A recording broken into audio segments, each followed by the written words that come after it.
This next section takes us from that information about reality and starts to relate it to the situation we find ourselves in. There are 20 years between these two photographs, and in that time, really amazing things have happened. So many people have gone from that to that, and it's an exponential curve that's gathering pace all the time. And people are starting to see what is increasingly there, that we are watching the unfolding imposition of a fascist global state, or communist global state. They're the same either way. I'm sure people in fascist Germany and people in Stalinist Russia thought there was a big difference between the worlds that they lived in. Different names for the same basic control system. But I would suggest that if we stay only at the level of the five senses, only at the level of the world we see banking scams, manipulated wars, Orwellian imposition, then we're not going to get truly what is going on. Because I say this, look at it. This world has been changing and is changing so rapidly in terms of all different aspects of this control system, the way they manipulate education, manipulate wars, put in the people they want as presidents, give us all this shite through food and drink, control the media, manufacture the global warming scam, big pharma, and 9/11 and all that stuff. And it's coming in such a coordinated way. So if we are going to think that this situation that we're seeing unfold goes back to a few men and women in dark suits or whatever sitting around a table saying, what's our next move? We are clearly massively missing the point. And the vast majority of people who over the last few years have started investigating this, they will not go any further.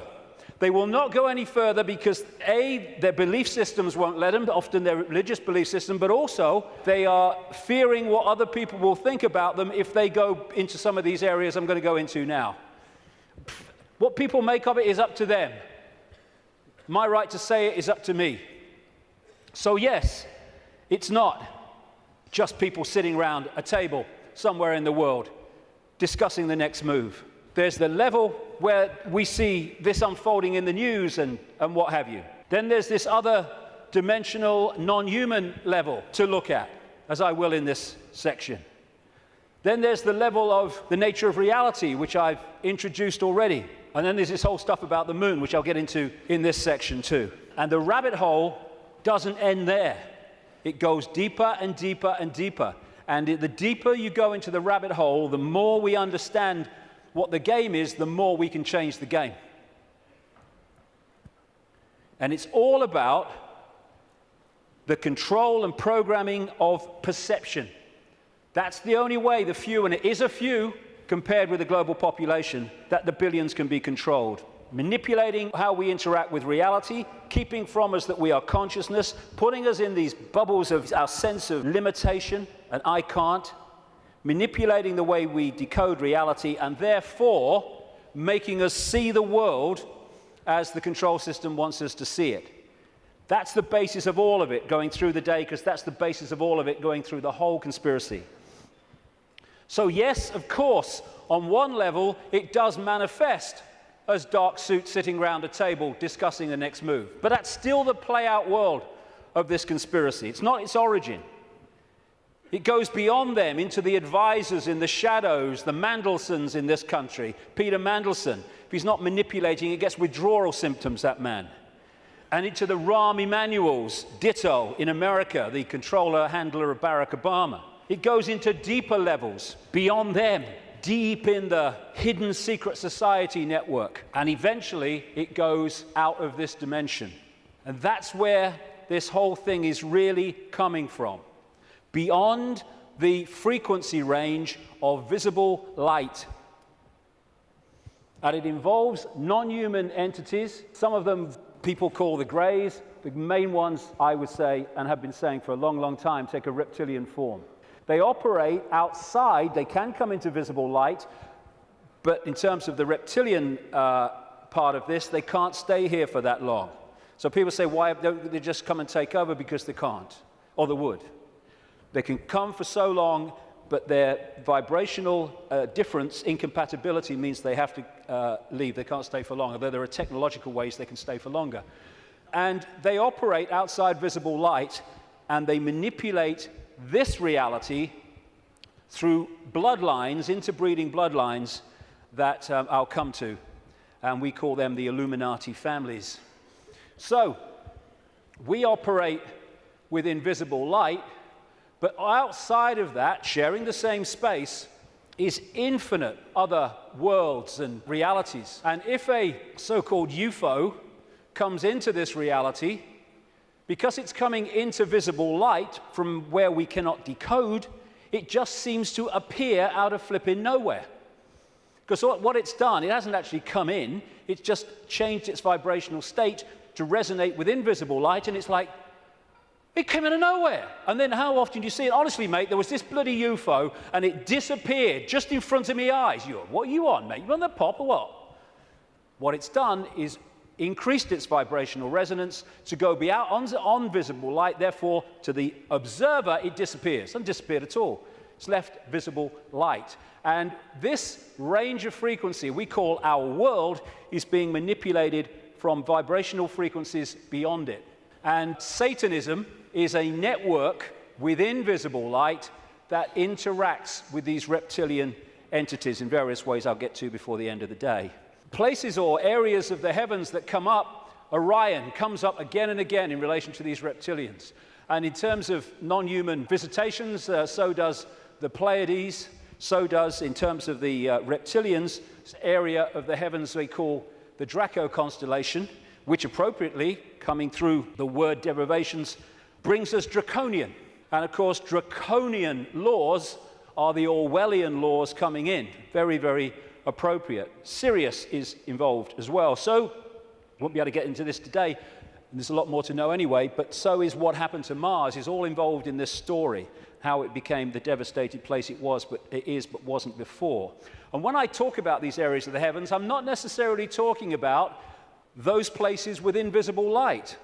Because just as we are multidimensional, so planets and stars, etc., are multidimensional. And just as a planet might be devastated within visible light, it's not necessarily devastated on other vibrational frequency levels of itself. Because the Earth, too, operates in visible light, but also multi-levels, like everything else. Another major part of this story is that when these reptilian entities started intervening, they manipulated human genetics through interbreeding, not necessarily physical interbreeding, interbreeding through technological methods, and also changing human form by changing the messages, the information, I'll come to this before we finish this section, that the DNA is picking up. And through that, you can change a form by changing the information the DNA is picking up. And it's no accident that humans have massive, fundamental reptilian genetics. This part of the brain, which scientists call the R complex or the reptilian brain, will be very, very important as we go through this second part of the day, because it's fundamental to how human behavior and human perception is manipulated to see the world as we currently see it. This interbreeding is talked about and recorded all across the world in the ancient accounts. Of course, I guess because it's the Bible, the best known is this section from Genesis. There were giants in the earth in those days, and also after that, when the sons of God came unto the daughters of men, and they bare children to them. The same became mighty men, which were the old men of renown. But that's just the biblical version. Got a frog in my throat, the reptilian going. All across the ancient world, you see similar stories and accounts of this interbreeding. Something else goes parallel with the reptilian story. Again, not just in the Bible with the Garden of Eden and all that stuff, which of course the serpent was dominant, but across the ancient accounts.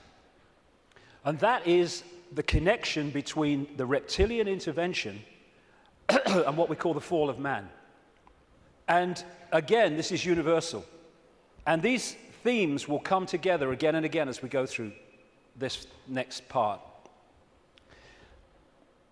The ancient accounts, again, and we're talking that part of the Yuga cycle, which they call the Golden Age, talk about the fact that there was a time when humans were so unbelievably different to how we are today. They were connected to higher levels of consciousness. They were in this world, but they were certainly not of it. They were capable of incredible feats, and they lived what we would call impossible lengths of time in terms of age. And then there was a sudden change, the fall of man, as it was called. What I call this is the schism. There was an energetic schism at the level of the metaphysical universe, the waveform-based information construct, and that, as it was decoded through into this holographic reality, obviously mirrored in the holographic play-out world the schism in the information construct. And this is a portrayal of that, a symbolic portrayal of that. Anything that happens here gets decoded through to there, and this is where the schism happened. It was like a distortion in the information. Thanks, mate. Cheers. You put the gin in, right? It was a distortion in the base information construct, and I'll be coming to how that happened. There were many consequences for this, and one of them was there wasn't just a schism in the energetic level of the world itself. There was a schism was passed through into human personalities. We became distorted also from the magnificence and harmony that we were before. And we went from that to this. And we're now at the point where we're coming out of that. And there was also genetic manipulation to stop us accessing ranges of frequency that we did before. This is a major reason, not the only reason, but it is a major reason why scientists call 95% of human DNA junk DNA, because they don't know what it does. This is the reason, not the only reason, but a major reason why we only use a fraction of our brain's capacity. This is why billions of cells in that bridge, the corpus callosum, don't seem to be doing anything. They've been switched off. We've been put into a state that disconnects us and therefore makes us controllable, makes us farmable. So you've got this reptilian group, and the ones involved appear to be relatively small in number, tiny compared with the global population, and this is why they're terrified of being exposed. That's a constant theme all the way through it, wherever you look. And they've imprisoned humanity, or sought to, in this tiny frequency range of perception called visible light. Another key aspect to this is that they created hybrid bloodlines specifically to be the middle men and women. They became known in the ancient world as the demigods, the people, the children of the gods, part human, part god, as these serpent gods were perceived. And they were to be, like I say, the middlemen and women operating in visible light for the outside visible light control system. And it's appropriate that the caduceus, and the symbol of the medical profession is the DNA, in effect, portrayed as two snakes. Because to these reptilian geneticists, who were far ahead of where we are in public arena in terms of genetics and understanding, the DNA is a software program. And so they manipulate it for their own means. And this is crucial to understand the world that we live in. One seriously important aspect to this DNA, this hybrid DNA I'm talking about, is that it has eliminated what we call empathy. The ability to decode the emotion of empathy. Empathy is the fail-safe mechanism of all behavior. If I can empathize with the consequences for others of my actions, that limits and balances my actions. If I have no empathy because I cannot empathize, then there are no limits. There is nothing that won't do. 3,000 dead on 9/11, who cares? Who cares?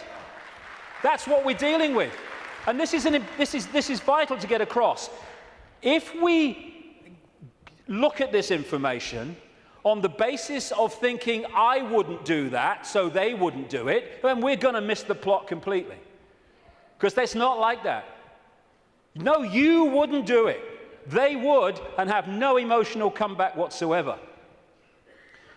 The reason for the interbreeding, the hybrid, is vibrational compatibility. These hybrids have a greater infusion of reptilian DNA than the general population, although we have a lot. And therefore, the resonance is sympathetic to the resonance of these entities operating just outside visible light. And through this resonant connection, like two radio stations talking to each other, the possessing entity outside of visible light can control the thoughts, actions, perceptions of the intermediary, the demigod. And of course, the theme of possession is as old as history, right up to the present day. We look at these people. All these pictures are by Neil Haig, by the way. Anything that looks like this. Great friend of mine, great artist. And this image symbolizes the fact that he looks at him with invisible light and he sees George Bush, nothing else. What people don't see, because it's outside the frequency range of their decoding system, is there are entities around these people who are actually controlling these people's thoughts, actions, etc. A number of psychics have said to me around the world how they've seen people walking along the street or wherever, and then they've seen like an ethereal reptilian entity locking into these bottom two chakra points, the emotional level, one of them is, and floating around with them. And this is a kind of a good analogy. You know when there's scientists in a laboratory and they're trying to work with something that they can't touch because it's too dangerous. What they're working with will be in a tank, and they'll put gloves on, which allows them to be outside the tank, but to manipulate inside the tank. Well, that is a very good symbol of what I'm talking about. These Illuminati bloodlines, these hybrid bloodlines, operate like those gloves, operating inside this reality. And Neil symbolizes these Illuminati families with invisible light as this bearded man. Whenever you see him as we go along, that is symbolic of the Illuminati families controlled beyond human sight by these reptilian entities. When the world started to recover from great geological catastrophes, which I'll come to in a second, there were areas of the world that stood out in terms of their abilities and potentials and advancement. These were some of them, and this area is particularly important to the bloodlines I'm talking about. The area that was once called Sumer, thousands of years BC, and became Babylon. This is why Babylon comes up in the writings of these people so often.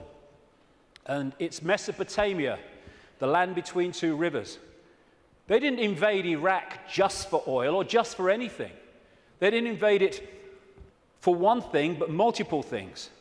But one reason they're so obsessed with Iraq is because to these bloodlines in control of the world today, this is a very significant, almost religious piece of land of historical importance to them. As Sumer and Babylon broke up, these bloodlines started going walkabout. They became the royal families of the world. And what do royal families claim? The right to rule because of the divine right to rule. The Chinese emperors used to claim the right to be emperor because of their genetic connection to the serpent gods. And this is a theme all across the world between the serpent gods and royalty. They became the aristocracy and the royal families, claiming the right to rule because of their DNA. Just down the bloody road from here, we have a head of state in Britain to this day who is only head of state because of her DNA. Head of state because of her DNA. I actually made a complaint, nothing happened to it, but I made a complaint to the Race Relations Commission, or whatever they call it. They said, if you see racism, report it. So I reported the royal family. I thought, well, I mean, you would.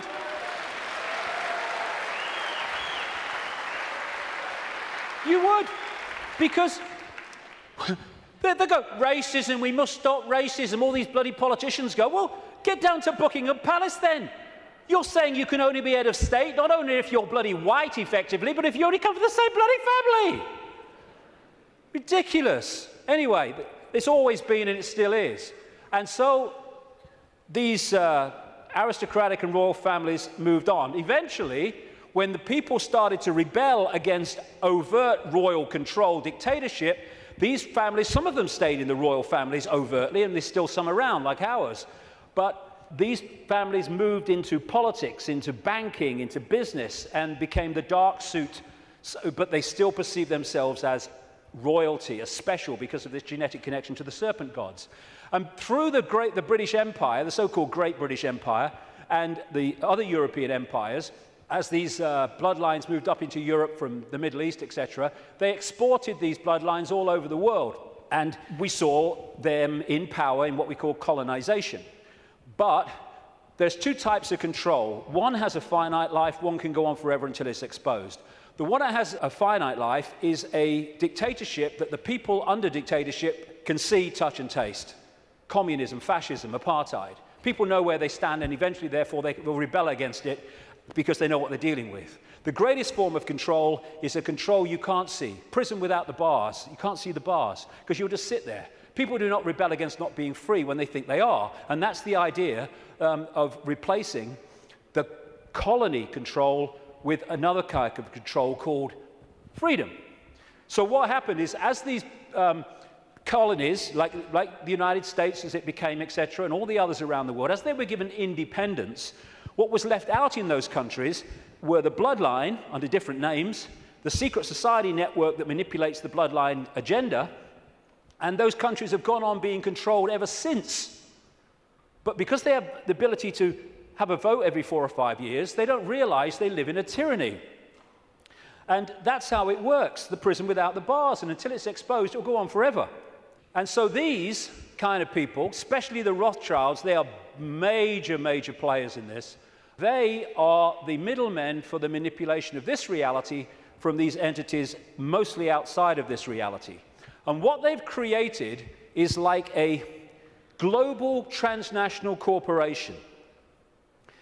What you have with a corporation is you have a headquarters somewhere in the world, and then in each country you have subsidiary companies of that headquarters, that central point. And all the subsidiaries in the world carry out the policy of the central point.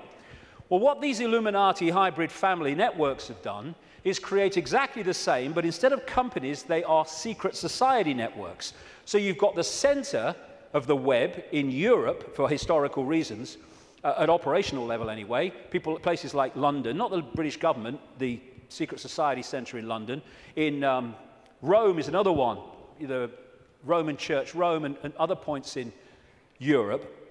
And then in each country, you have families from the network in those countries whose job it is to run the networks that control that country's business, banking, politics, media, all of it.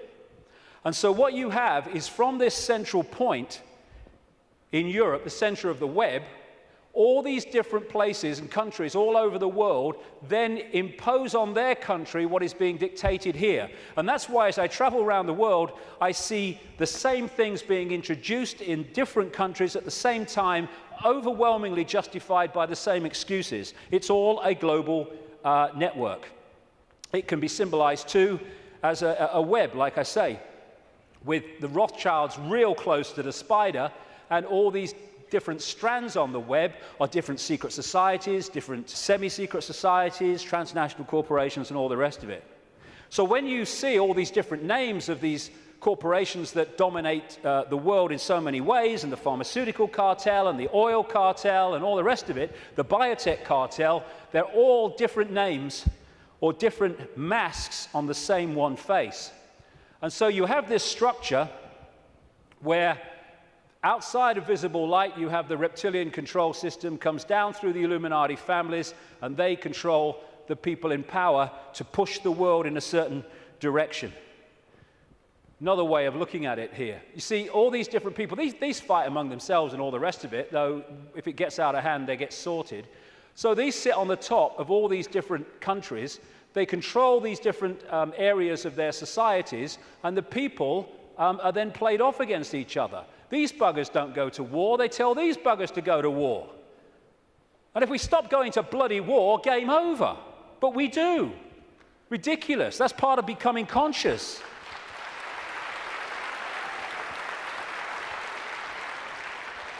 So these people are just pawns in a game in a way, genetic pawns in a game. They're just kind of shells to play out this agenda with invisible light. I mean, some batches are better than others, of course. So if you look at the principle of the Trojan horse, the symbol of the Trojan horse, coming into a society and not seeming to be what it is, though taking it over, and you put that on the face, well, you pretty much got symbolically what we're talking about here. People send me pictures from around the world and stuff that they find on the internet and elsewhere, which have a kind of reptilian feel about them. I'm not saying these are reptilian eyes, it could be a trick of the light, but I've used it because it gives an indication of the number of people that have told me this all around the world, from all walks of life, how they've seen people shift from a human to a reptilian state, and especially the eyes are the first to go. They describe how the pupils become reptilian. And interestingly, a great friend of mine has an associate who, I don't agree with it, but he's been doing a research project to develop iris scan technology, and it led to him looking very deeply into 2,300 eyes. And he said he knew nothing about what I'm saying, probably never heard of me. And he said to my friend, the amazing thing was that about 4% appeared to be of reptilian type and appearance. And that is a recurring number, in my research anyway. 5% seem to be of this hybrid nature. So these people are reptilian hybrid human reptilians. And you look at the eyes, but behind the eyes are something else. I had an experience with this guy, Ted Heath. He was Prime Minister of Britain from 1970 to 74, took us into the European Union as it became. And it's a long story, I've told it before, but he looked at me in a dressing room in a television station, and as he looked at me, this is what his eyes did. His eyes went completely black, everything. And as I looked into his eyes, it must have been like that for, I don't know, maybe a minute, 2 minutes. And as I looked into his eyes, I said at the time, it was like looking into two black holes, because you couldn't make eye contact because there was no contact. And it was like, as I know now, looking through him into this other dimension where he was really controlled from. This man, Ted Heath, oh, my goodness me. My goodness me, the children that guy has tortured and killed. And I've been saying this since 1998 in print, and he was alive for many, many, many, many years after that. And nothing happened. Why? Because it's true. And so these people are like hiding behind human form. And hey, I rest my case. I rest my case.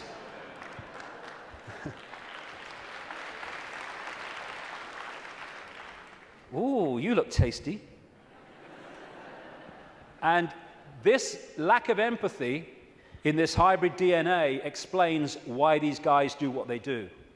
Now, when you open your mind, instead of saying, well, it's not possible, it's ridiculous, when you open your mind and say, okay, I'm not going to just accept this stuff, but I'm going to flow with it and see where it goes, you find that this stuff I'm talking about is absolutely in your face when you bring it from the subliminal to the conscious. The oldest form of religious worship in the world has been taken back 70,000 years to an area of the Kalahari Desert in South Africa, and it is worship of the serpent or worship of the snake. This man, Reverend John Bathurst Dean, wrote a book, very, very good book, 1933, called Worship of the Serpent, in which he studied serpent worship around the world. This was his conclusion. It appears then that no nations were so geographically remote or so religiously discordant, but that one and only one superstitious characteristic was common to all. that the most civilized and the most barbarous bowed down with the same devotion to the same engrossing deity, and that this deity either was or was represented by the same sacred serpent. It appears also that in most, if not all, the civilized countries where this serpent was worshipped, some fable or tradition which involved its history, directly or indirectly, alluded to the fall of man in paradise, in which the serpent was concerned. What follows then, but that the most ancient account respecting the cause and nature of this seduction must be the one from which all the rest are derived, which represent the victorious serpent, victorious over man in a state of innocence and subduing his soul in a state of sin, as he would call it, as a reverend, into the most abject veneration and adoration of himself.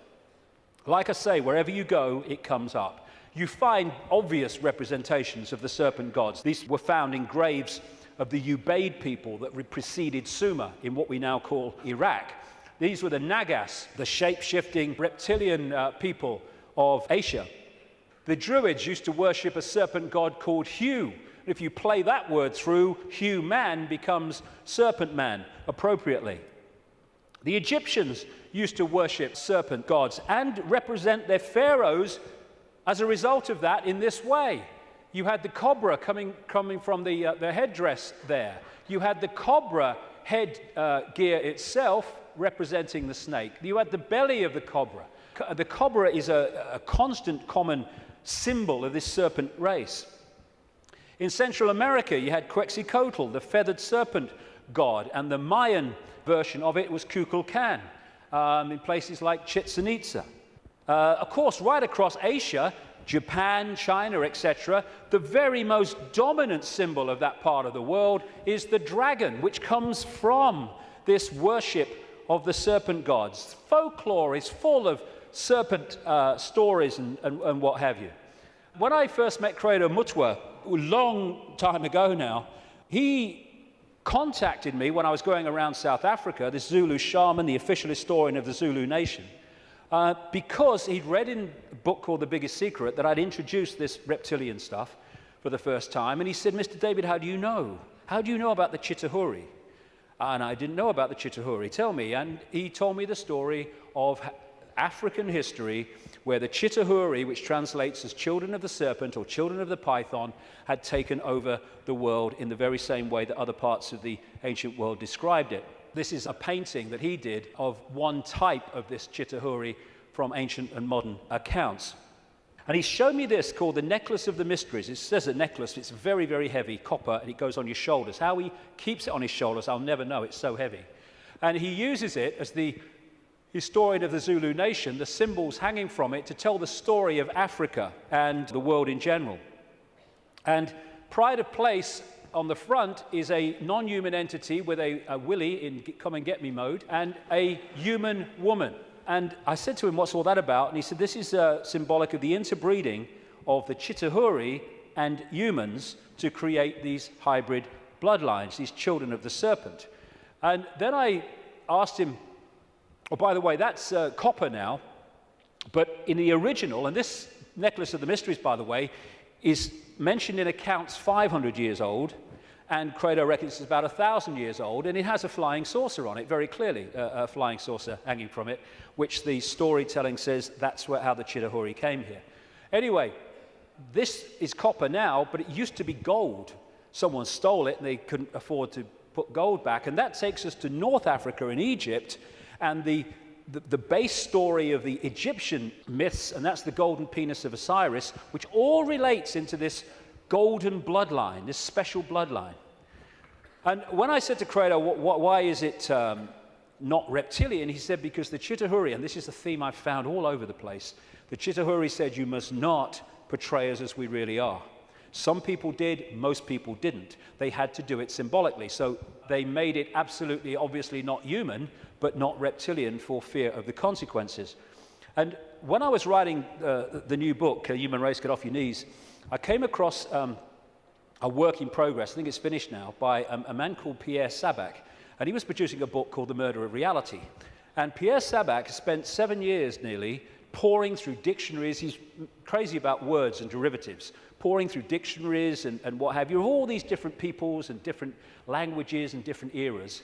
And he put together the fact that the language, the very language, if you follow the derivatives back from the language we use now and their origins, where the words came from, tell the story of this reptilian serpent god race taking over humanity, and also how they used to symbolize this race for reasons I've just said, not as they really were, but as eagles, as hawks, as owls, as angels. If you take the word angel back to its origin in Sabak's research, you get a word meaning snake or serpent. And so we have the eagle on so many countries' flags and logos, including the United States most famously. You have the owls invariably with the goddess of Babylon, Semiramis or Ishtar. You have the story of the angels, especially the theme of the fallen angels, representing this reptilian race and interbreeding with humanity. And you have Horus, the son of God of Egypt, the virgin-born son, represented as a hawk, again with the reptilian imagery. This seraphim, one of the hierarchy of angels in Christian and Hebrew Jewish belief, seraphim word means snake or serpent if you take it back to its origin. You have the flying serpent disc, which is widely used in the ancient world.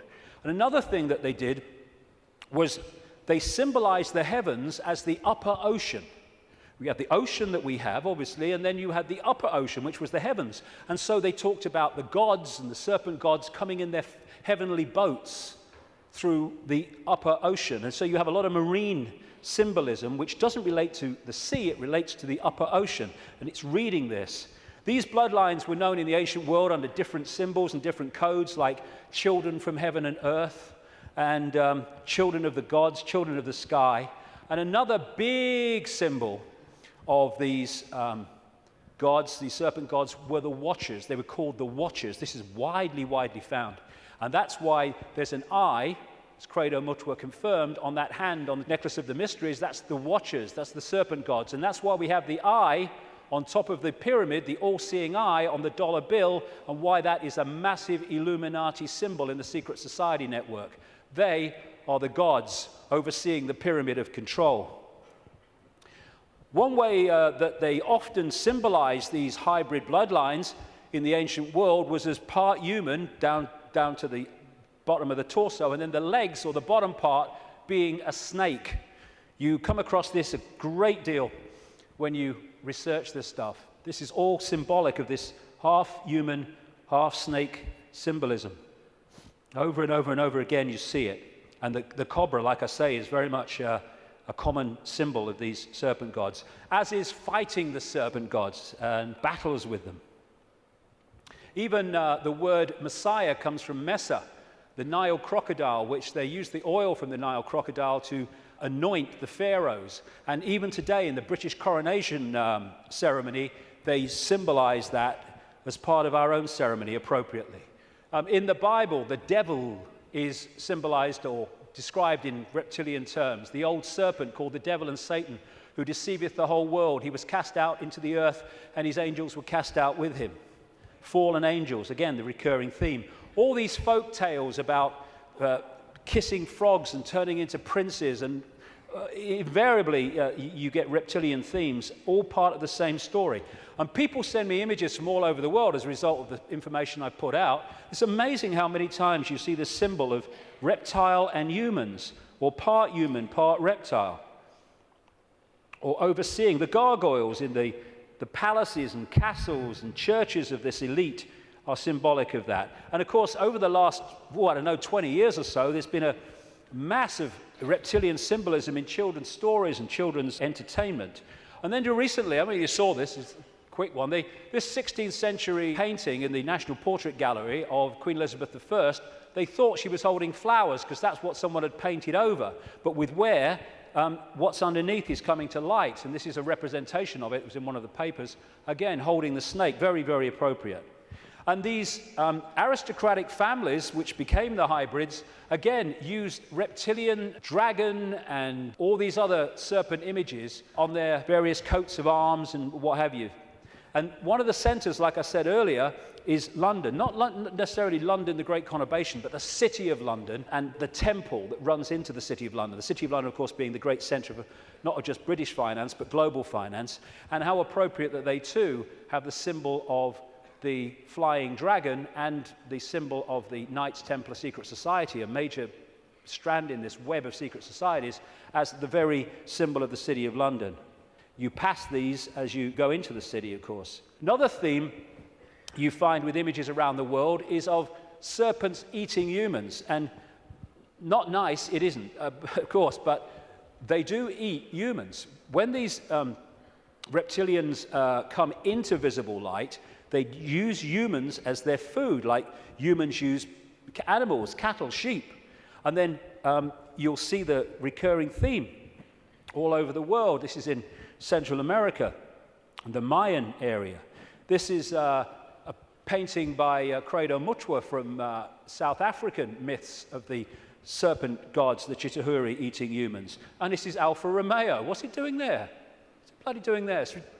Same thing. And in the garden of one of the palaces, or whatever you call them, mansions of Silvio Berlusconi in Italy, the leader and one of the world's most corrupt men, is again the same image.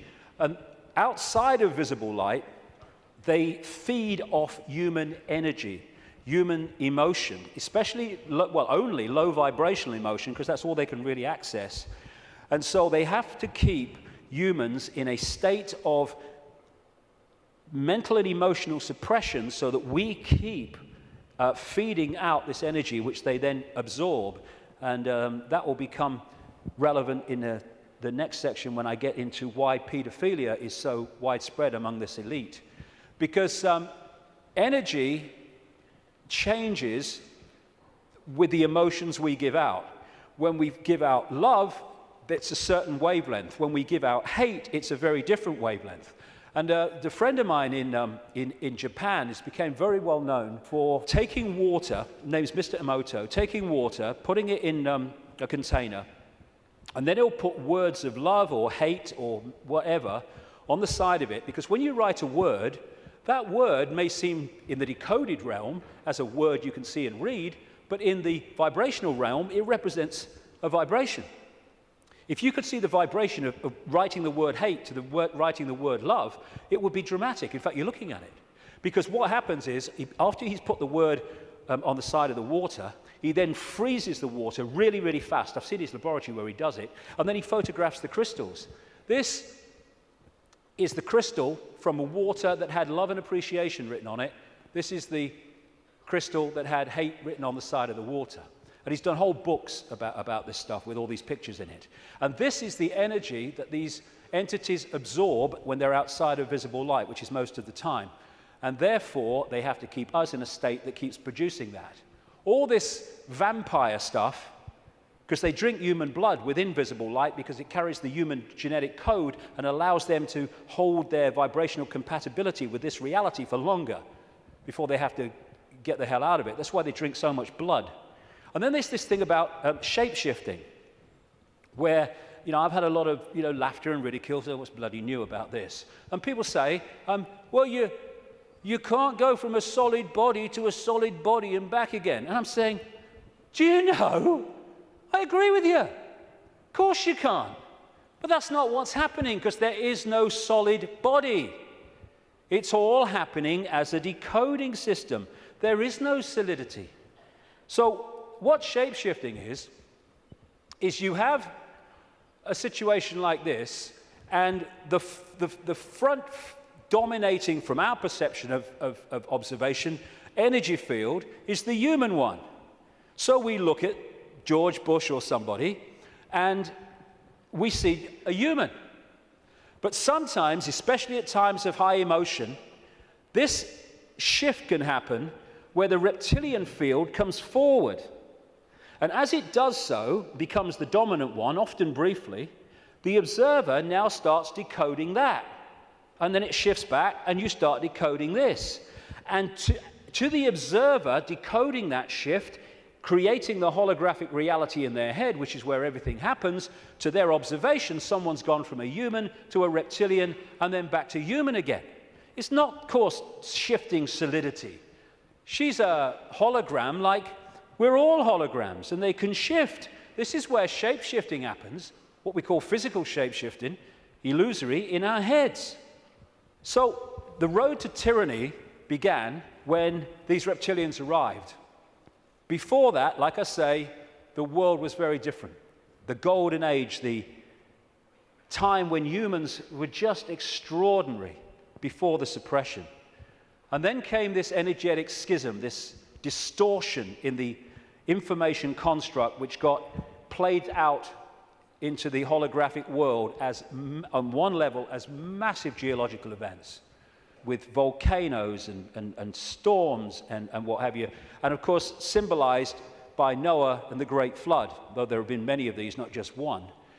And Noah is simply a biblical version of much, much older stories that tell exactly the same story of how the earth turned over, how there was a massive flood, tidal waves, what we would call today tsunamis, how there were great geological catastrophes and upheavals, and basically the world was, certainly the society that went before, was destroyed. It was a blank sheet of paper. And in this distortion, humans lost the power of the connection they had to higher levels of awareness. And this happened. We went from being part of the field, knowingly so, and to being taken over and suppressed by this reptilian race. Because once the blank sheet of paper was created by the geological catastrophe, and why that happened I'll come to not very long from now, the earth started to settle down, and when it settled down, then everything started to be rebuilt, but in a very, very different, much lower level than it was before. And there was the genetic manipulation too. And in China, unlike most other countries, you can't access vast tracts of the internet because the computer system has been firewalled off to stop Chinese people accessing that area of the internet that the authorities don't want them to see. What happened as a part of this intervention, I kind of mentioned it a little earlier, is that human genetics were manipulated to do exactly the same to us, to firewall off us from the level of reality that we could access before. So we went into this prison called visible light that we've been in ever since, and particularly isolated in the left side of the brain so that we only perceive through the five senses and we can only see structure and language and hierarchy and all that stuff, and our potential dramatically reduced. And this world came as a result of it. And it's dominated by controlling human perception, by suppressing our true self and dictating what we bring into holographic reality. Okay, now let's go really crazy. I've had enough of only being half crazy. Let's do the bloody lot, eh?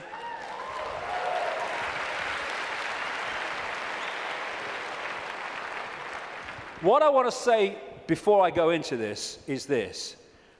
One of the most profound ways that people are controlled is to limit their sense of possibility. Your sense of possibility becomes your sense of what is possible. Now, that's an obvious thing, and it's a truism, but often we miss what's in front of our eyes.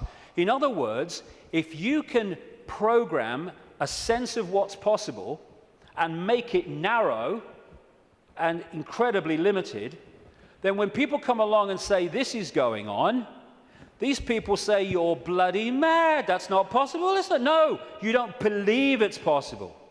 Talking to some of the insiders that I have over the years, and talking to other people who've done the same, there is a feeling among some of them that these entities technologically, and I keep emphasizing, there's not that many of them compared with humans, and so therefore they have to keep out of sight, and that's one of the reasons, that major reason they want to cull the global population, because it's out of hand from their point of view.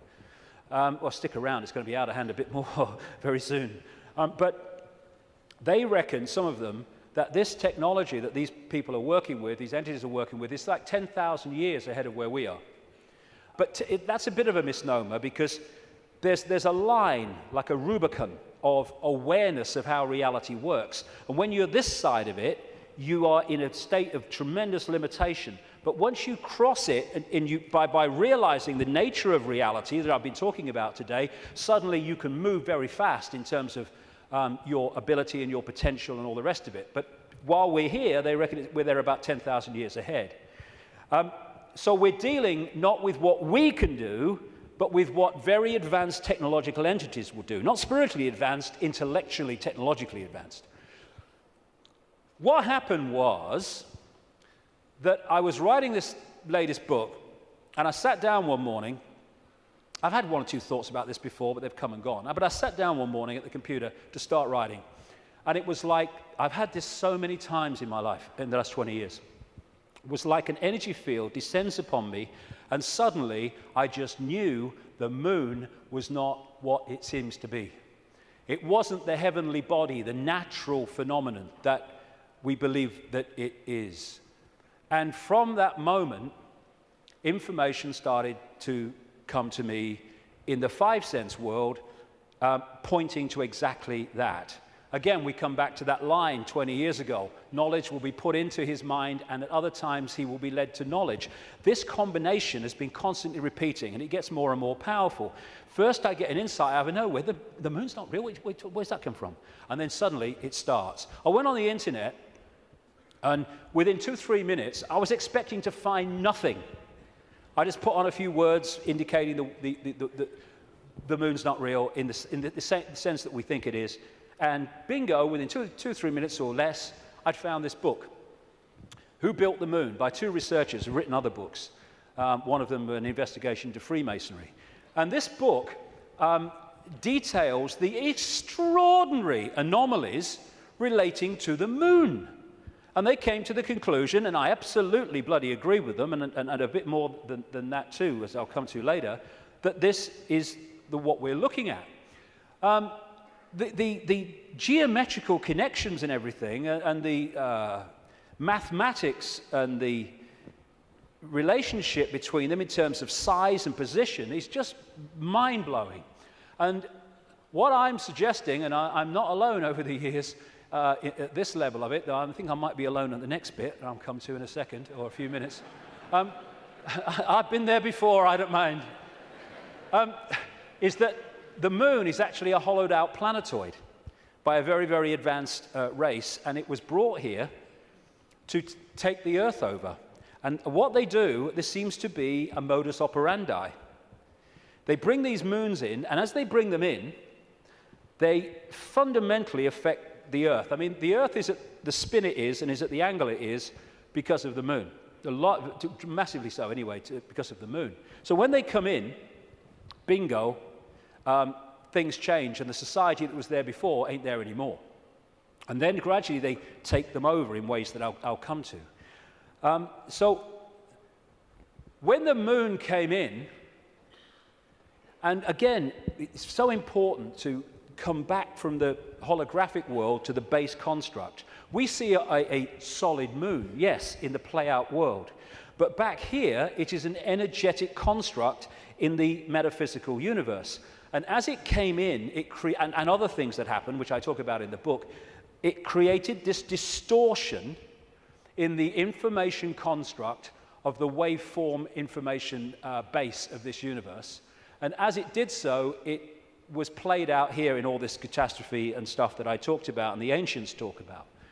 It was played out as this great geological catastrophe and the great flood and all the rest of it. And what is a common theme that they talk about, the ancients, in relation to this? The earth turned over.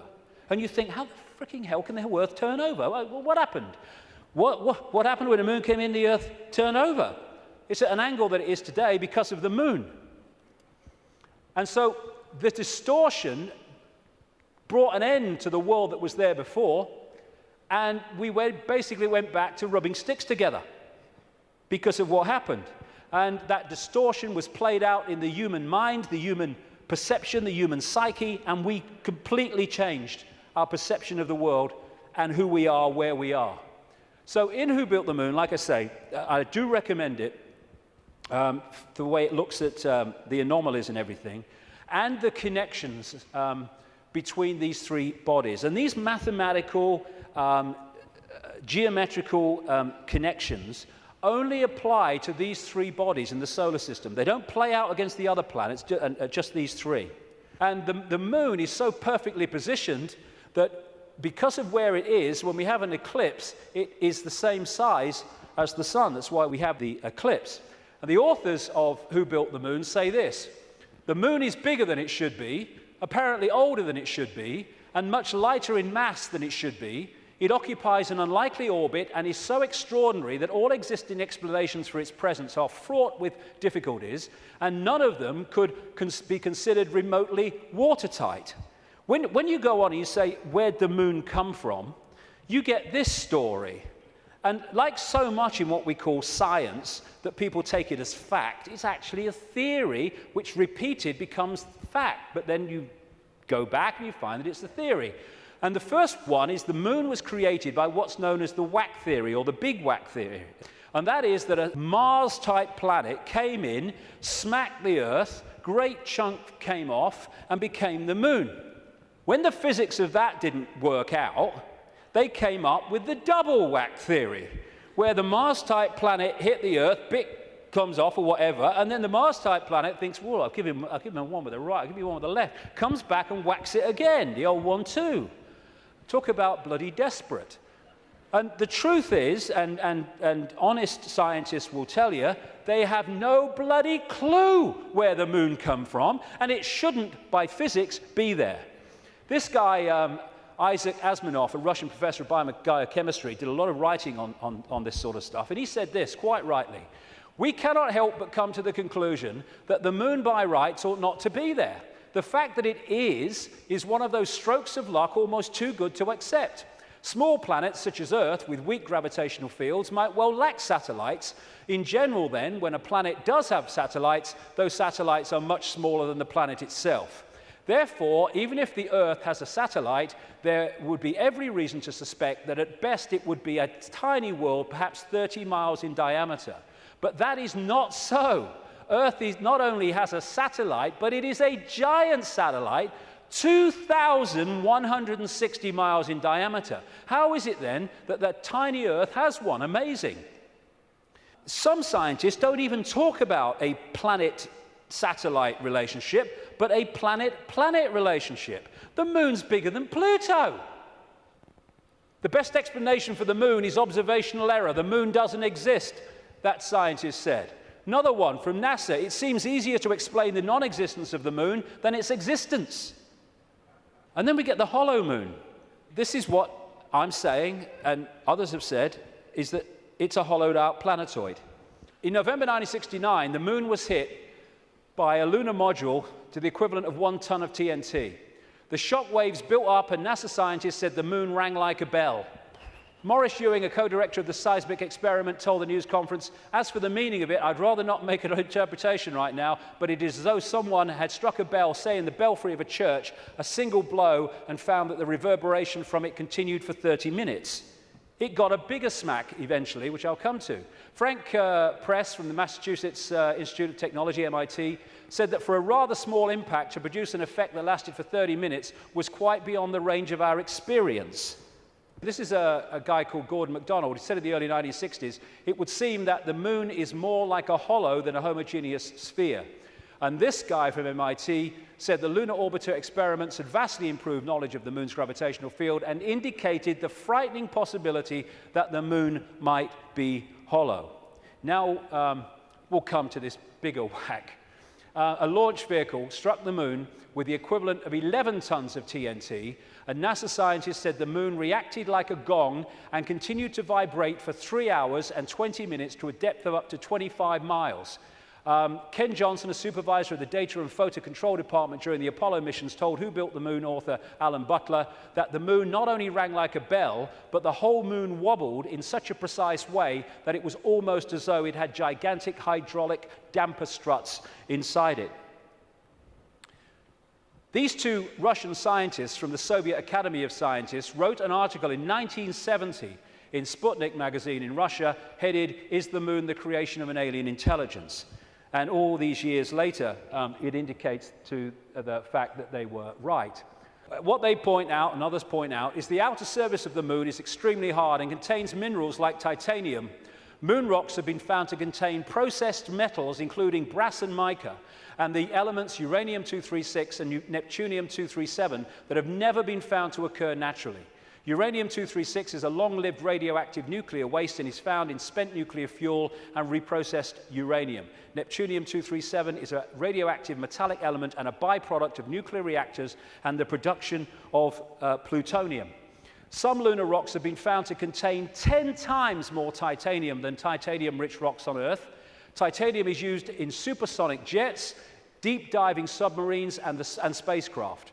Dr. Harold Urey, the winner of the Nobel Prize for Chemistry, said he was terribly puzzled by the rocks from the Moon and in particular their titanium content. He said the samples were mind-blowers and that he could not account for the titanium.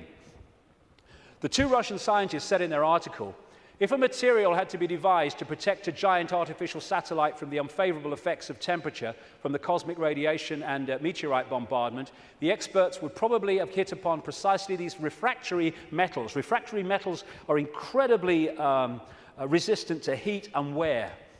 In that case, is it not clear why lunar rock is such an extraordinarily poor heat conductor, a factor which so amazed the astronauts? Wasn't that what the designers of this super Sputnik of the Earth were after? From the engineer's point of view, this spaceship of ages long past, which we call the Moon, is superbly constructed. They say it's a hollowed-out planetoid, and they say if you're going to launch an artificial Sputnik, then it is advisable to make it hollow. At the same time, it would be naive to imagine that anyone capable of such a tremendous space project would be satisfied simply with some kind of giant empty chunk hurled into a near-Earth trajectory. It is more likely that what we have here is a very ancient spaceship, the interior of which was filled with fuel for the engines and materials and appliances for repair work, navigation instruments, observation equipment, and all manner of machinery. In other words, everything necessary to enable this caravel of the universe to serve as a Noah's Ark, appropriate, of intelligence, perhaps even as the home of a whole civilization, envisaging a prolonged thousands of millions of years existence and long wanderings through space, thousands of millions of miles. Naturally, the hull of such a spaceship must be super tough in order to stand up to the blows of meteorites and sharp fluctuations between extreme heat and extreme cold.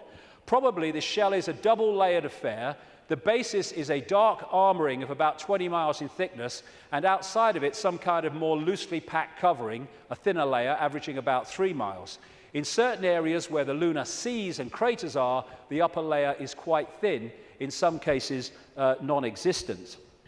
And as this scientist said, the Moon is made inside out. In other words, what's on the outside should really be on the inside, and that supports the idea of a hollowed-out planetoid. So, when I started to put this together, and there's a lot more of this in the new book, I then called the oracle in South Africa, Crater Mutwa, and I found Zulu legends to be incredibly accurate with their symbolism.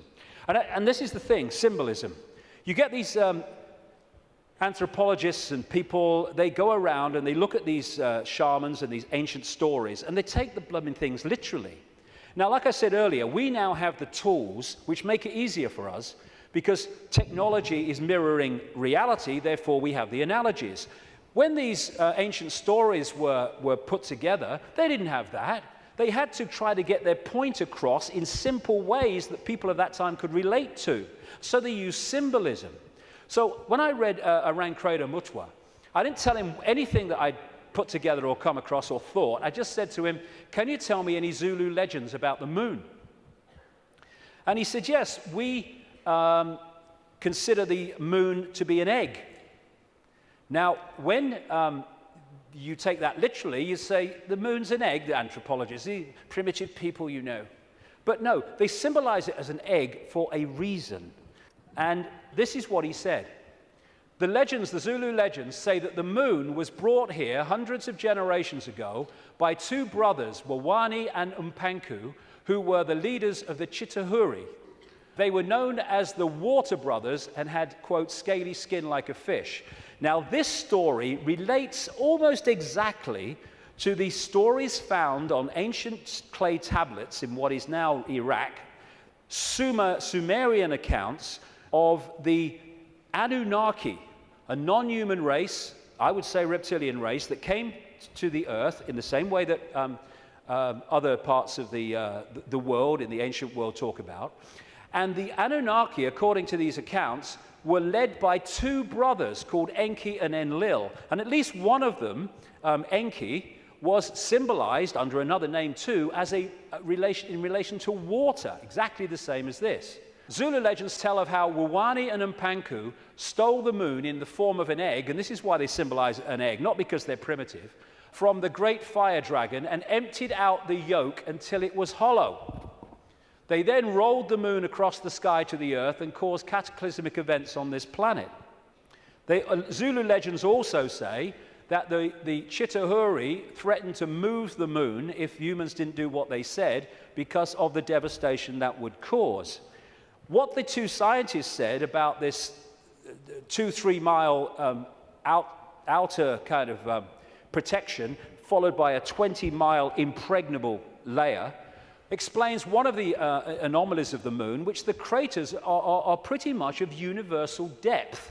Even though the scale of the impact and the size of the crater can be massively different, the depth is about the same, really, within a very short ratio. And that's, the scientists say, because it goes into the outer layer, the kind of buffer, but it can't go further than this inner protection layer that is impregnable. This guy, Don Wilson, wrote a book in the 70s called Our Mysterious Spaceship Moon. And these are some of the anomalies that he lists, and there are others that can be explained by what we're talking about. Why the moon is a freak world, too big and too far out to be a natural satellite of Earth. Why the moon has such shallow craters. Why some moon rocks are older than Earth and as old, at least, as the solar system. Why the moon seems inside out. Why the moon vibrates like a huge gong, transmitting tremors great distances around and through itself. How the moon can produce so many contradictions of data and findings. And I think it was in 2001, there was a series of people who spoke at the National Press Club in Washington who were insiders of government projects and space projects, etc., who came out to give evidence on things that they saw and were covered up and have never come to light. And one of them was this man, Sergeant Carl Wolf. He was a precision electronics photographic equipment engineer based at the Langley Air Force Base in Virginia. That's the CIA Air Force Base. One of the planes in 9/11 flew out of that and never got there, weren't meant to. But what he told at the press club was that he was called across to part of this base where they were putting together what they called mosaics. As the craft were flying over the moon and photographing it, they were taking different photographs and piecing them together to complete the landscape. And they had a technical problem, so he went over to try to help them out with it. And then a guy there who was working with his mosaics showed him something of interest. And this is what he said at that presentation in Washington. Then he pulled out one of these mosaics and showed this base, which had geometrical shapes that were towers. They were spherical buildings, they were tall towers and things that looked somewhat like radar dishes, but they were large structures. If I compare it to what I have seen now, because I do have photographs that have artifacts in them that are similar to what I saw, they're massive. And this is a thing, you think about the moon, massive. This is a thing that comes up. The structures and technology and, if you like, spaceships that these people work with, some of them are absolutely enormous, beyond our comprehension, because they've crossed that Rubicon of understanding how reality works and therefore what possibility is. Some of these structures are half a mile in size. They're huge structures. Some of the buildings seem to have very reflective surfaces on them. A couple of structures that I saw reminded me of cooling towers at power generating plants. They had that sort of shape. Some of them were just very, very straight and tall with a flat top. Some of them were round. Some of them looked like Quonset huts and with a dome, a kind of like a greenhouse. The particular shot that I saw, there were several clustered together over the landscape, a fairly large landscape. And other people at that press club presentation talked about how NASA systematically smudged out or removed any non-natural artifacts that they showed on the surface of the moon. And this documentary called Moon Rising, you can watch it on YouTube, I think, looked at photographs taken by something called the Clementine mission in 1994, I think it was, which took 1.8 million photographs, digital photographs of the moon. And you see the way that some things on the landscape were just blocked out. I mean, what's behind this?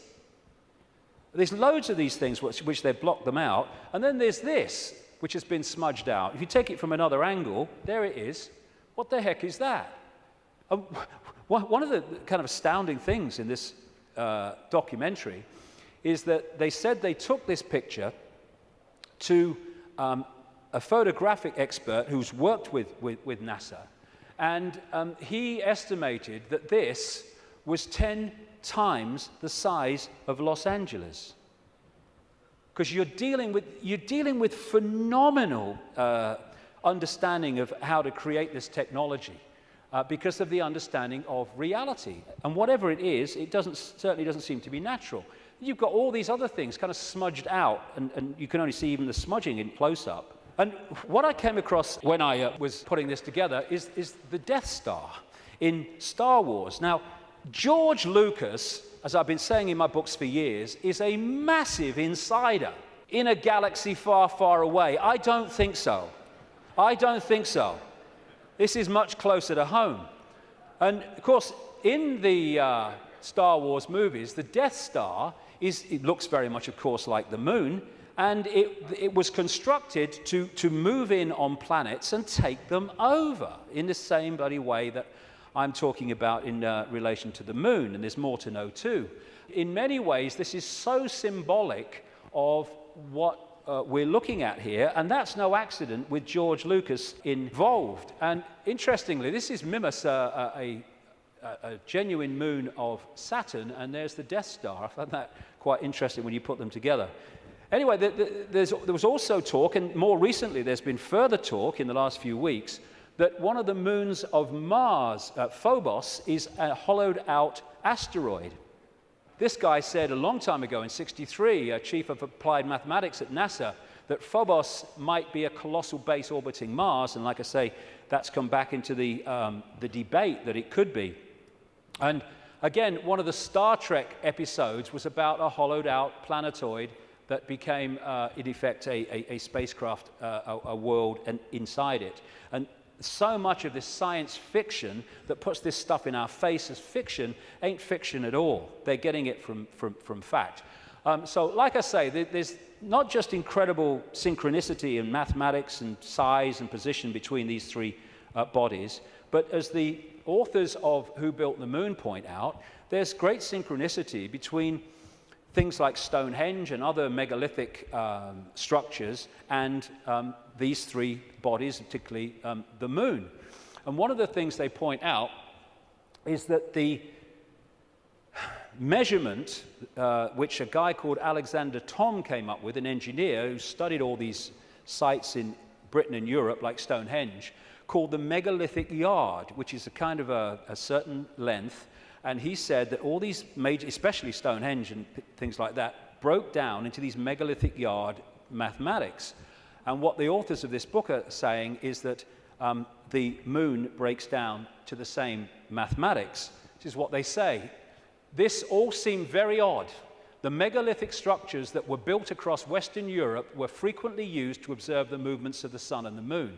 But how could the unit of measure upon which these structures were based be so beautifully integer to the circumference of these bodies as well as the Earth? Well, maybe because those that built Stonehenge and these megalithic structures in the ancient world, some of which we'd struggle to build now, were also those controlling the moon. And okay, this could be controversial, but, you know, I've been known to be. I think that these structures were put there to suppress the Earth's energy grid for reasons I'll come to in a moment, because we are interacting with this energy field all the time.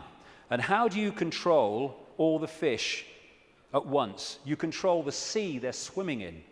And the way to control humanity and suppress humanity is to suppress the energy field and the energy and information available in that field that we can access.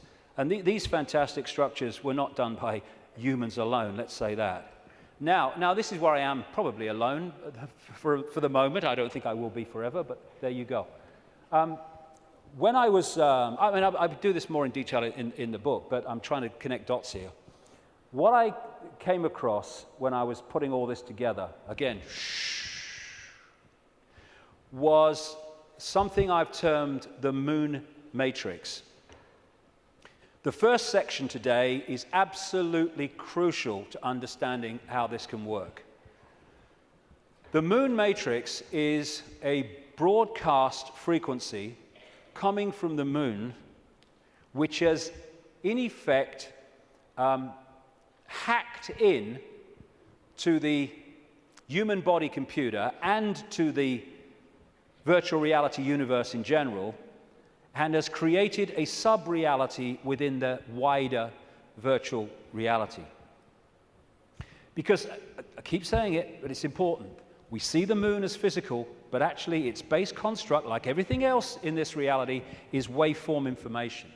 And I would say, and of course I think this is going to become more obvious as the years pass, I would say the moon is actually not just what we've talked about so far, but it's an interdimensional portal through which entities and energies can come out of one reality through into this one.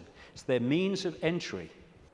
Its position, so perfect, as you'll see if you read not just my new book, but Who Built the Moon, its position in relation to the moon and the sun is so perfect because that has an effect on creating this sub-reality. I'm saying that this frequency is broadcast from the moon and has created a sub-reality which we are constantly decoding, and that the genetic manipulation of humanity, so widely described by the ancients, was to take this body computer and tune it in, connect it to this frequency range I'm calling the moon matrix. This is Neil Haig's concept of moonopoly. This is the world, the structure that we are experiencing, this box recurring round and round limited world.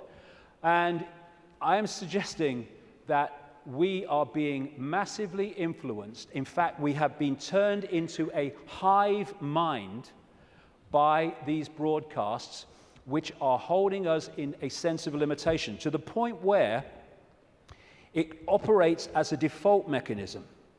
Soon as you start to awaken, if you don't keep it going and stick with it, then you'll default back, because the pressure of this moon matrix is pushing us into this tiny sense of limitation. So what virtual realities do is they basically hijack the five senses and get them to decode the information in the computer game and take it into reality. I'm saying that this moon matrix has done exactly the same, and it is part of the modus operandi of how planets are taken over in this way. Our five senses have been locked into something else, and we're decoding a fake reality. Basically, we are connected to this symbolically, which is a hive mind, which is why we are so herd-like when we weren't before. And if people are going, whoa, okay, what? Just stick with me, because the layers will go on. What I've been talking about today is the fact that this base vibration from the black holes goes through this cycle, and it elicits different information in the form of photons from the suns, which we decode, and the reality changes. We go through different epochs. What I'm saying is that this moon matrix has hacked in to that photon energy stream and has done what the Chinese authorities have done to the computer system in China. They have stopped us accessing vast amounts of the virtual reality universe that we used to before. Now, if anyone thinks this is fantastic, that we could see things that aren't really there and not see things that aren't there, this is a New Scientist. America has just switched from analog to digital television. In the short time of about a year that the analog frequencies are not being accessed because they're going to be filled up by other things like mobile phones, suddenly, for the first time, scientists can see and connect with radio waves from galaxies they couldn't before. Why couldn't they do it before? Because we were watching the flipping telly.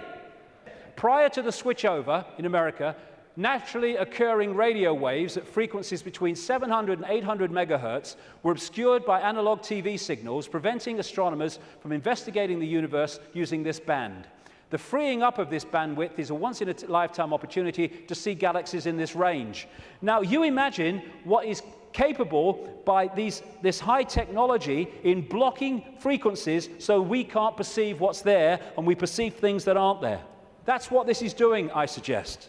And I'll add more detail as we go along. In effect, we're operating within a bubble, a virtual reality bubble, within the wider virtual reality universe. And it's connecting in through our crystalline receiver transmission system, same with the Earth, and creating this situation where we are decoding a world that may even not be there, who knows, but certainly is different to the world we think it is. And we go back to this more accurately now. The matrix, I would say the moon matrix, is everywhere. It is all around us, even now in this very room. You can see it when you look out of your window and you turn on your television. You can feel it when you go to work, when you go to church, when you pay your taxes. It is the world that has been pulled over your eyes to blind you from the truth. What truth? You are a slave, Neo. Like everyone else, you were born into bondage, born into a prison. You cannot smell, taste, or touch. A prison for your mind. I would say that prison for your mind is the moon matrix, which has put us in a vibrational prison that we can only break out of by becoming conscious and therefore vibrating beyond the walls of the moon matrix, which is a frequency range. And if we're not held in that frequency range, that's why society is structured as it is, with its stress and its fear and its war and its conflict, then we start to break out of its perception prison and we start to say, bloody hell, why didn't I see this before? Because you were there, constantly decoding this thing. Now, like I was just saying, never mind what I've just said about some moon matrix, never mind that. Even by its very position, the moon is fundamentally affecting human behavior and human perception. Because the moon is affecting the Earth tilt, the Earth spin, affecting the Earth oceans, therefore it's affecting us. We're 60-70% water, we must be affected by it. And also, and here we come back to the importance of the first section today, it's also fundamentally affecting the endocrine system, which connects us to the chakra system, which connects us to out there, part of which is the third eye. It affects the hormones that we secrete, which fundamentally affect human behavior, human health, human perception. Not with any matrix, just by being there. And it fundamentally affects this, the pituitary and the pineal gland that give us the sixth sense ability to see beyond the five senses.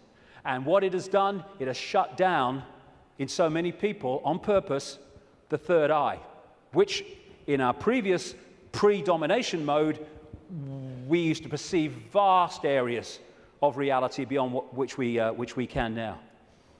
Moonth comes from moon. The moon, of course, as it goes around, fundamentally affects our perception of time.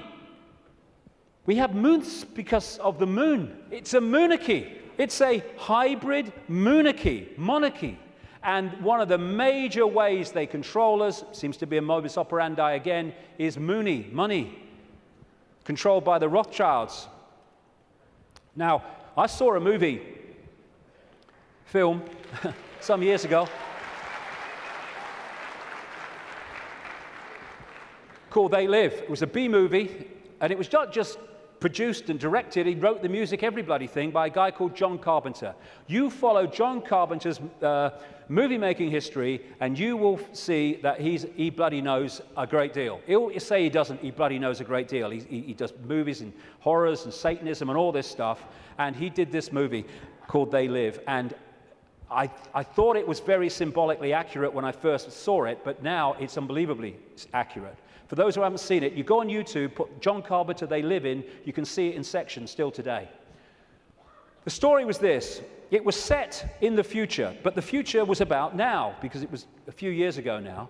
There was a massive economic depression, and this guy comes along with his tools on his back. He's walking around America trying to find a job in the building industry. He gets a short-term one at this building site.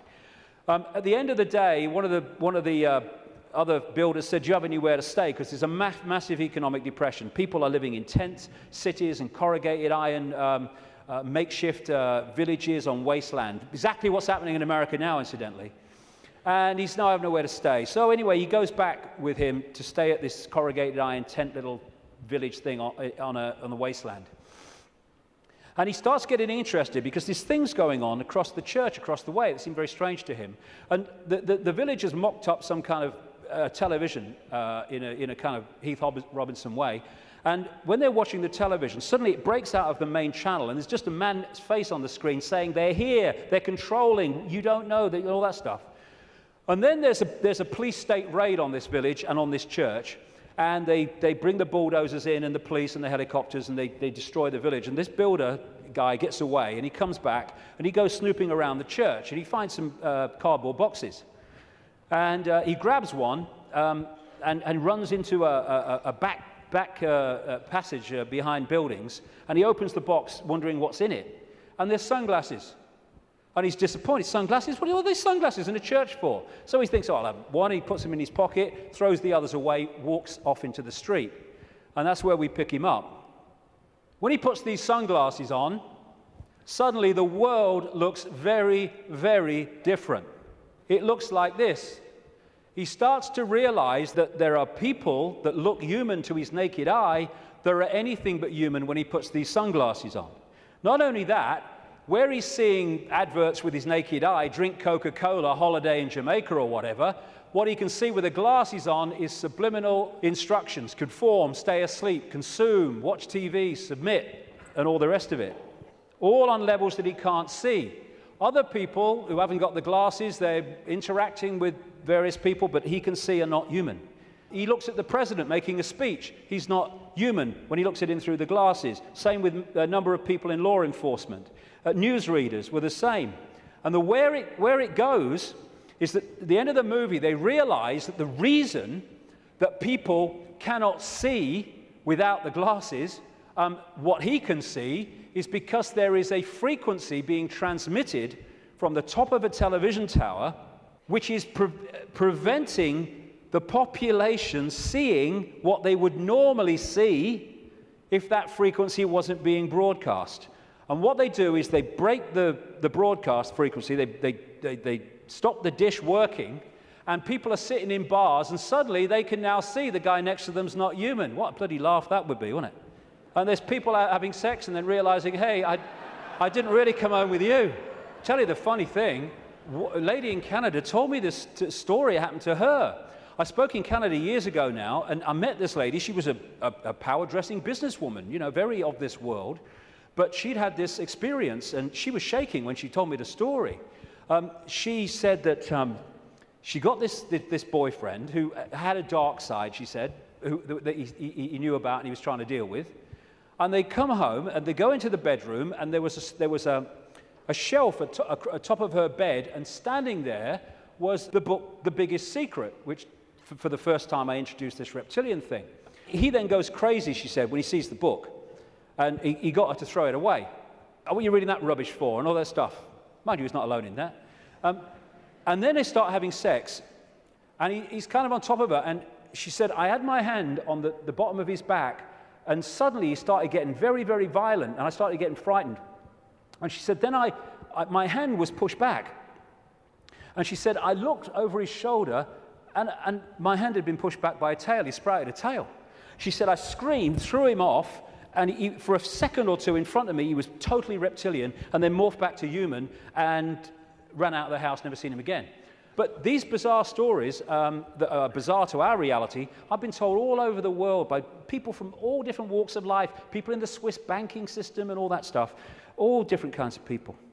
So this frequency is that equivalent of that broadcast dish on the top of that TV tower, which was stopping those people in that movie seeing what they would normally see. Now, when we bring this down into the reptilian world, well, it gets interesting, because we live in a society that is an expression of the reptilian brain. This man, Carl Sagan, a cosmologist, very famous, he wrote a book called The Dragons of Eden, in which he was looking at the effect of reptilian genetics on human behavior. And he said you cannot, in effect, understand human behavior without understanding the reptilian aspect of all this. And we come back to what I mentioned earlier. This part of the brain, known as the reptilian brain or the R complex to scientists, is so fundamental to human behavior, as I'll explain in a second. And I'm saying that this genetic manipulation that the ancients talk about all over the world by the serpent gods locked us in to the moon matrix through the reptilian brain because it connects into the hive mind of the reptilian species in the moon. And this, like I say, fundamentally expresses itself as the world that we live in. And I'll come to that more in a second. Now, in the 60s, around that time, there's a guy called Carlos Castaneda who wrote books based on the teachings of a Central American shaman source called Don Juan Matus. Some people say Don Juan didn't exist. Some people say he did. Whatever, the words that were put into his mouth are just absolutely extraordinarily accurate. And I read this quote coming up after I put this stuff together that I've been talking about. This is what Don Juan Matus said in these books. We have a predator that came from the depth of the cosmos and took over the rule of our lives. Human beings and its prisoners. The predator is our lord and master. It has rendered us docile, helpless. If we want to protest, it suppresses our protest. If we want to act independently, it demands that we don't do so. Indeed, we are held prisoner. They took us over because we are food to them, and they squeeze us mercilessly because we are their sustenance. Just as we rear chickens in coops, the predators rear us in human coops, human eros. Therefore, their food is always available to them. Think for a moment and tell me how you would explain the contradictions between the intelligence of man the engineer and the stupidity of his systems of belief, or the stupidity of his contradictory behavior. Sorcerers believe that the predators have given us our systems of beliefs, our ideas of good and evil, our social mores. They are the ones who set up our dreams of success or failure. They have given us covetousness, greed, and cowardice. It is the predator who makes us complacent, routinary, and egomaniacal. In order to keep us obedient and meek and weak, the predators have engaged themselves in a stupendous maneuver. Stupendous, of course, from the point of view of a fighting strategist, a horrendous maneuver from the point of those who suffer it. They gave us their mind. The predator's mind is baroque, contradictory, morose, filled with the fear of being discovered any minute now. They gave us their mind. And that is how I suggest they've done it. We are connected if we operate within the hive reptilian brain mind. We are operating on a collective mind, which is pouring out this constant sense of anxiety, fear, worry, stress, because that keeps us within the confines of the frequency range of the moon matrix, i.e. attached to it, and it also elicits the emotional, low vibrational energy on which they feed. Behind all these pyramids of banking, medicine, religion, business, politics is the reptilian hive mind. It connects into all these control systems that run our society. And now let's look at the character traits of the reptilian brain. Is this our society or what? This is mainstream science, by the way. From the reptilian brain, we get primitive and emotional responses, cold-blooded behavior, lack of empathy, if not balanced out by other parts of the brain, and territoriality.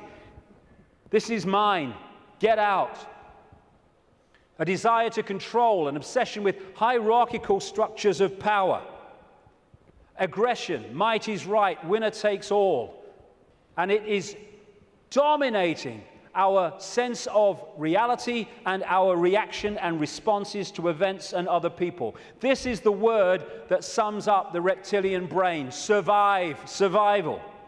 It doesn't think, it hasn't got the ability to think, it reacts. That's why it can react so fast. There are good things about it. When you're driving along in your car and someone walks in front of you, what rams the anchors on immediately, without thinking, instantly, is the reptilian brain.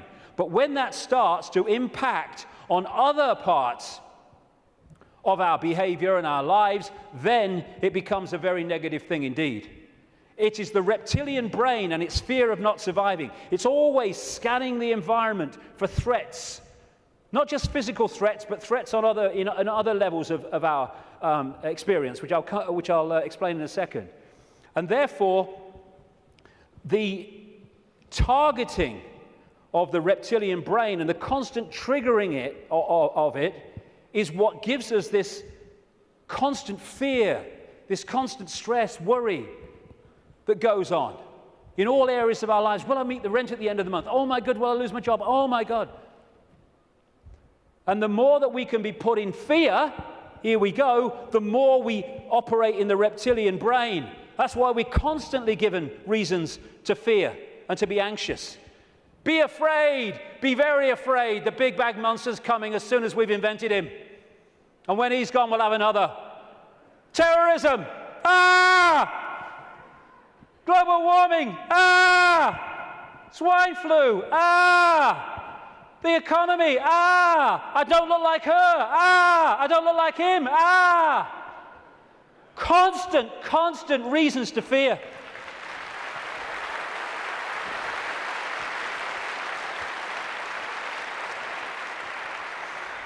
Locking us into the control system. And it's not just physical survival. It's survival of status, of power, of reputation, superiority, intellectual preeminence. Acquiescence to a hierarchy and authority is another aspect of the reptilian brain. I know my place. And you know, when you put information out that challenges the status quo view of scientists and academics, they react vehemently. Why? Because the reptilian brain's kicked in. Survival of their reputation, survival of their belief system. When you put out information that challenges people's religious beliefs, not you're saying you're wrong and all that stuff, you're just saying here's some information, which if it's true, that can't be right. They vehemently attack you. Why? Because the reptilian brain's kicked in, because the belief system is in danger of not surviving. Fear of money. Money is fundamentally reptilian brain. Two polarities of it. One, fear of not surviving, fear of not having enough to pay the rent, to eat. And on the other hand, you can get so locked into the reptilian brain, and this is what the hybrid bloodlines do, that you equate survival with far more than is necessary to survive. So you get people, especially in these bloodline networks, who have got more money than they could spend in 100 lifetimes, but they get up with the sun every morning to go and earn bloody more. It's an obsession, it's an addiction, and it's connected to the reptilian brain, which fundamentally drives our perception of reality. Don Juan Matus again. I know that even now, though you never have suffered hunger, you have food anxiety, which is none other than the anxiety of the predator who fears that at any moment now its maneuver is going to be uncovered and food is going to be denied. Through the mind, which after all is their mind, the predators inject into the lives of human beings whatever is convenient for them, and they ensure, in this manner, a degree of security to act as a buffer against this fear. Sorcerers of ancient Mexico reasoned, here we go, that man must have been a complete being at one point, with stupendous insights, feats of awareness that are mythological legends nowadays. And then everything seems to disappear, and we now have a sedated man. What I'm saying is, what we have against us is not a simple predator. It is very smart and organized. It follows a methodical system to render us useless. Modus operandi, done it many times. Man, the magical being that he is destined to be, he's no longer magical. He is an average piece of meat. There are no more dreams for man, but the dreams of an animal who is being raised to be a piece of meat, trite, conventional, imbecilic. This is what becoming conscious brings us out of. Control of perception is the bottom line of this conspiracy. You know, I'm all for exposing 9/11s and banking scams and not engineered wars, but this is the bottom line. And if we miss it, then we're going round in circles and we'll get nowhere.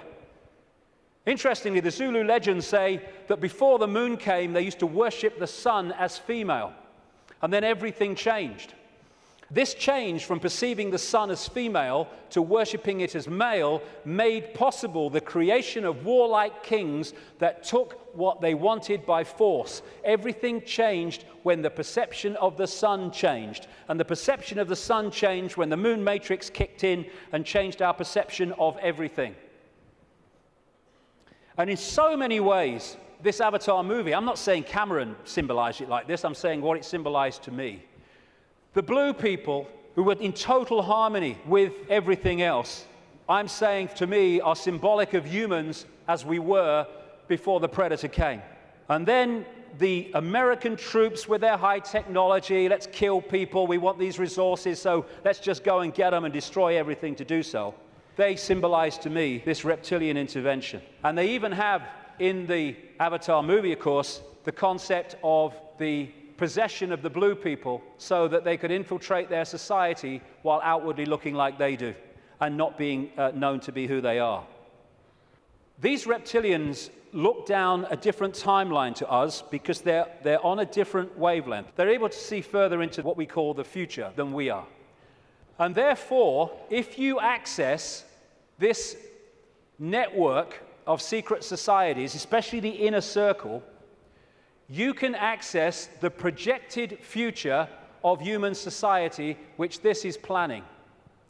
Therefore, you can write prophetic novels which further down what we call the timeline turn out to be staggeringly accurate. All you need to do is to access that projection. And you do it by accessing the secret society network. This, the Fabian Society in London, created in 1884, is one of those societies. The deeper inner core that have access to that timeline and that projected agenda. And this guy was one of them, a Fabian. And that's the Fabian logo, by the way. The wolf in sheep's clothing. Perfect. Perfect. It created, in effect, the Labour Party in Britain, and it influences massively the left, not only the left, but what we call the left centre of politics, not just in Britain, but in other countries. Australia too, for instance, very, very powerfully. When people have said to me in the past, you know, what's planned, I've said to them, well, you can read two books and see it, just put them together. George Orwell's 1984 and Aldous Huxley's Brave New World. This was published in 1948, this was in 1932. Put the two together. This talks about the drugs and all the rest of it and the mind control. This talks about the sort of police state. Put them together, you got it. They were incredibly prophetic. I've been saying for years they weren't novels, or their source wasn't novels. Turns out that Aldous Huxley taught French to a man called Eric Blair then, now George Orwell, at Eton College, and introduced him to the Fabian Society.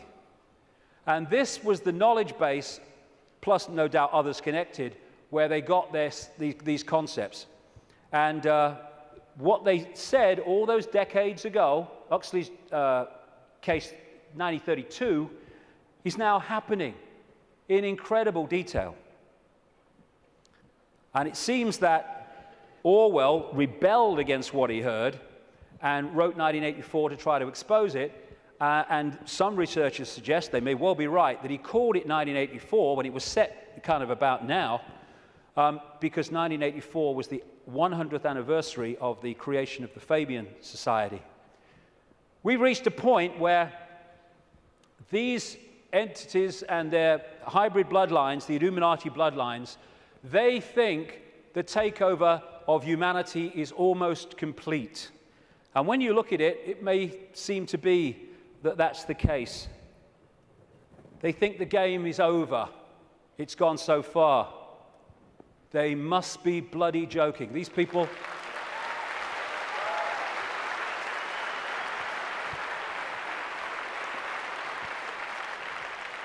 These people are in for the shock of their lives in the next few years. The shock of their lives. Because they can access so much, but they can't access beyond that. And they think the game's over because it seems to be here, but they can't perceive there. And when that comes in here, and it's very close to doing so, game over. Well, we've come a long way, haven't we? And what we're going to do now then is have a break for, say, 45 minutes, and I'll come back and look at the world as it is now and what's happening. Thank you very much. Thank you.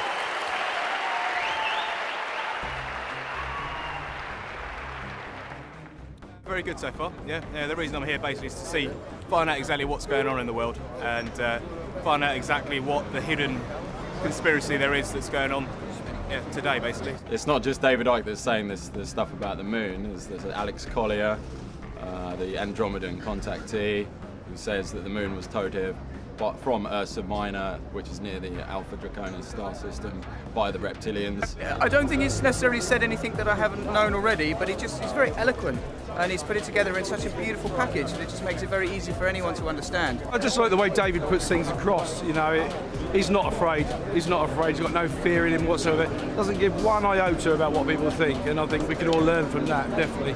Ever since I was little, I've always thought that something was wrong. The way that society, because I believe that reality and the system that we live in are two completely different things. I've found it very difficult to concentrate in school because I was always told what to believe. It was very structured, and whenever I used to ask why, nobody could ever give me an answer. And it seems that David Icke seems to give those answers and opens up your perception to new possibilities. Some concepts of it I can agree with, definitely with the controlling aspect of it, because there's got, like, when you look at the controlling thing, there's got to be a way how they're really keeping us controlled. So I would say with that aspect of it, yeah, I do agree with it. I have read and I have seen many videos, and I think he's great because there is a lot of truth in everything he says, and there will be a lot of changes from now on. I admire what he's doing. I think he's got a lot of courage to step out and enlighten a lot of people about what's going on in the world that the majority of us don't really understand or know about. So I give him a thumbs up, really.